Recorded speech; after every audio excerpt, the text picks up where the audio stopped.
Ai që ka ndodhur dje në plazhin e Dajlanit në Vlorë është dhunë. Dhunë e egër, si e tillë krim, madje krim penal. Patjetër e vlerësoi aktin e drejtorit përgjithshëm policisë shtetit që ka pezulluar nga detyra drejtorin e policisë Vlorës, por nuk mjafton. Drejtori i policisë Vlorës nuk ka gabuar një informacion. Drejtori i policisë Vlorës ka tentuar të fshehë një fakt penal.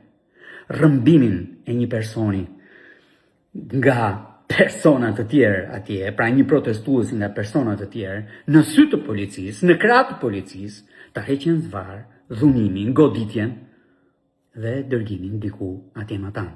Ky është krim dhe është krim penal.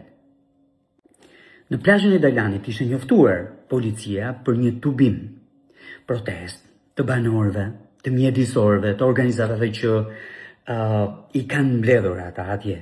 Në momentin që ka një njoftim të tillë, policia është në vendin e ngjarjes për të garantuar protestën.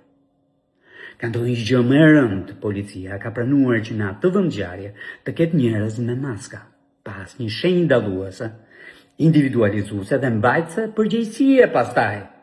Se kështu shkon, kush ke ligjin mban përgjegjësi. Policia jo vetëm që s'ka garantuar tubimin, por ka bërë se hir, kur këta njerëz që i ka lejuar vetë në vendngjarje, kanë dhunuar protestues. E drejta protestës në këtë vend është e drejtë e fituar që nga viti 1990 dhe policia është garantuese e kësaj të drejte.